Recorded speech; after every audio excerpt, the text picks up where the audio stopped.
She said,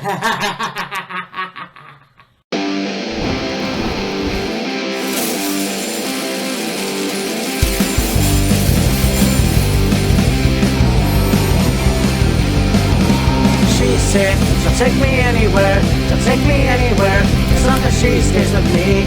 She said, she'll take me anywhere, she'll take me anywhere, as long as I stay queen. Yes, yes, Molly's lips. Yes, yes, Molly's lips. Yes, yes, Molly's lips. Yes, yes, Molly's lips.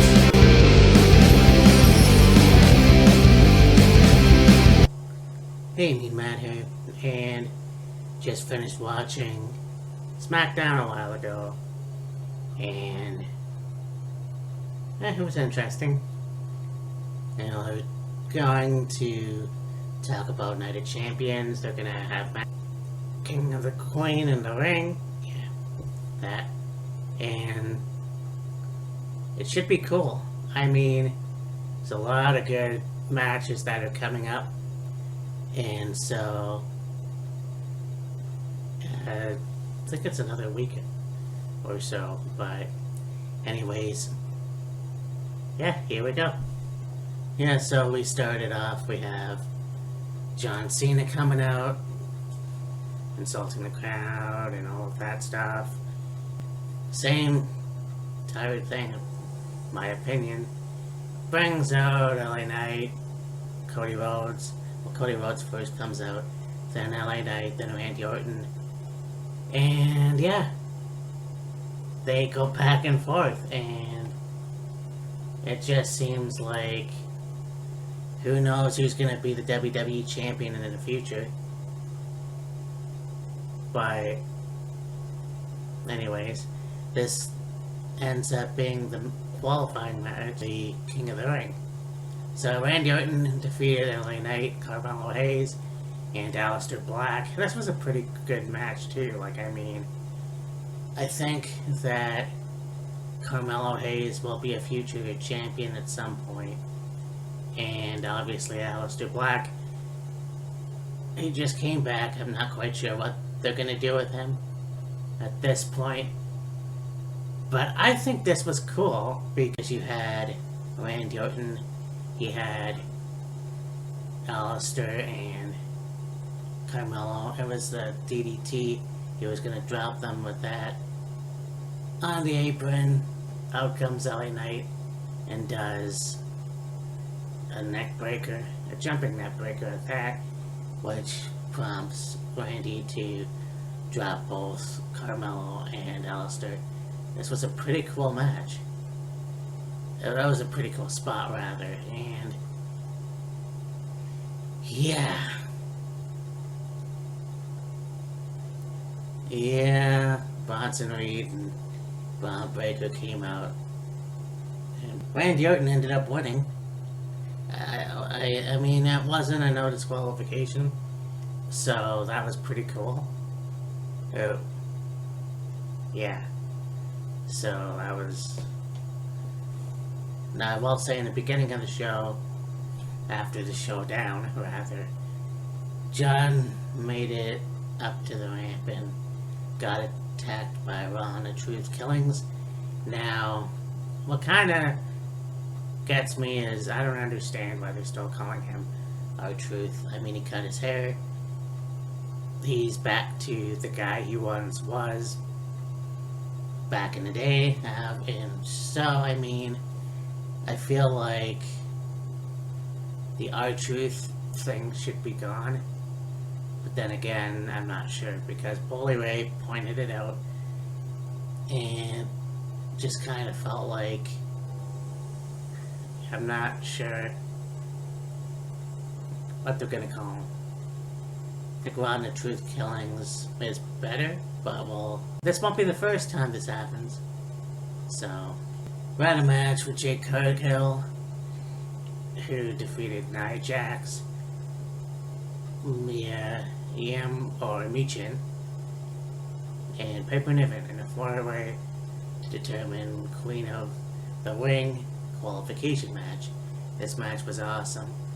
All 4 of these women were just I think Piper Niven has been one of my favorites, and I feel like it'll be a matter of time before she gets the women's world title. At least the Intercontinental title, but I have no idea what's gonna happen with her. But this was awesome. Nia and Piper did work well together as two powerhouses, and who knows, maybe in the future we're gonna see those two in the ring. And yeah, we have Tiffany Stratton and Naomi in the ring, trading off of war words. Nothing really special, in my opinion. But then we go on to the Wyatt Sicks versus the Motor City Machine Guns. Now, there was a backstage segment by the Motor City Machine Guns, DIY, and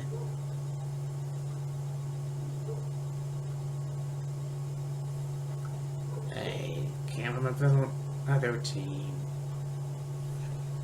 But yeah, it was basically determined that you were going to have Wyatt Sicks versus Motor City Machine Guns, which I think is awesome. This match was very cool as well, and I mean, to see the Wyatt Sicks back, and it was Joe Gacy and Dexter Lumis, and they work really well together, and it was cool to see them also in the ring with the Motor City Machine Guns. And yeah, basically the Wyatt Sicks won, which I thought was the right move. You had Bo Dallas or Uncle Howdy on the outside paying tribute to Luke Harper and going, yeah, and he's doing this. And that was cool, just to see a nod to the originals. And, you know, it was one of those things where I was hoping that they would come back. And I don't know if they're face or heel, but I do know that this is the starting of something big, because you have that connection with Alexa Bliss, but who knows what else can happen.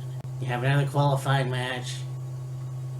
You've got Alexa Bliss, who defeated Charlotte Flair, Alba Fire, and Candice LeRae to be another member for the Queen of the Ring tournament, and that's pretty cool. Yeah, Charlotte hit the figure eight, while Alexa Bliss did the Sister Abigail on LeRae to get the win, and just the look on Charlotte's face, that was pretty priceless. Look, I've never been a fan, and I do respect Charlotte, but I feel like, I don't know, I feel like this was Alexa's night, and the more they push her, I think it'll be awesome to see what more she can do in the women's division. I would like to see her with the women's world title as well. The main event for the Fatal 4-Way quarterfinal match ended with Cody Rhodes defeating Damian Priest, Shinsuke Nakamura, and Andrade. And yeah, this is pretty cool as well. I mean,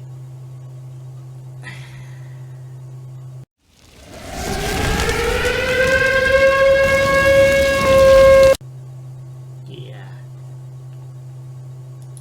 You know, I feel it just bothers me because you have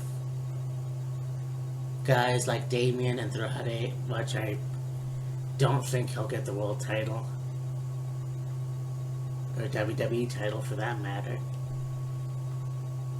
And you know, some others, and it's like, what is going on? Like, I get it. You have a guy like American Nightmare Cody Rhodes, who came back. He's been in the WWE now since WrestleMania 38, and he's being pushed to the moon. Yeah, okay, so he won the title at WrestleMania 40. He lost it. And, you know, he's the man. You know? But it's almost like it is honestly getting to the point where he's starting to be shoved down people's throats, at least in my opinion. Damian Priest could have got the shot. Shinsuke Nakamura maybe could have got the shot. That would have been cool as well. You went with Cody again. You went safe, in my opinion.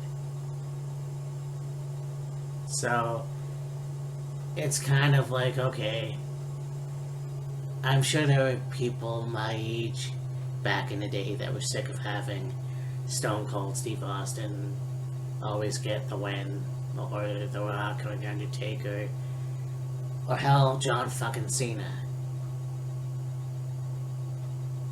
But I just feel like you could have had those three others win the match. But you went with what you went with. And I love Cody Rhodes. I think he's awesome. But when are you going to move on? And I glanced over the interview with CM Punk and John Cena, who will wrestle at Night of Champions. And again, there's this whole thing where R-Truth beat him up again after CM Punk left the ring. You know, Ron puts him in the STF and CM Punk looks on. So it's like, okay, so you have John Cena and CM Punk for the WWE title and Night of Champions. Two things can happen. You have CM Punk win the belt, and then we'll see where that goes. Or you can have Ron Killings versus John Cena for the WWE title. And then I found out they're giving it away for free!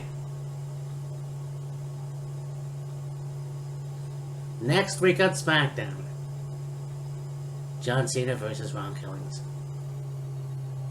Why? Because you could have had that match and Night of Champions and CM Punk and John Cena, depending on whoever won, a Night of Champions,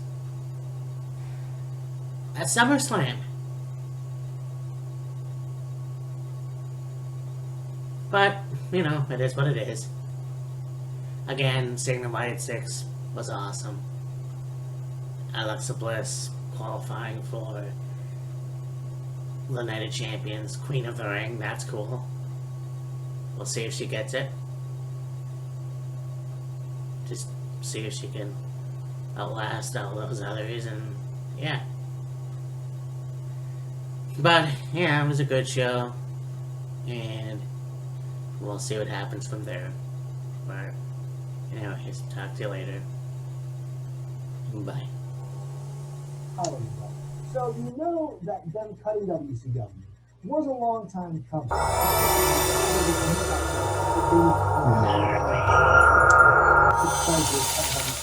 don't think that's the case at all. If you look at some of his earlier interviews,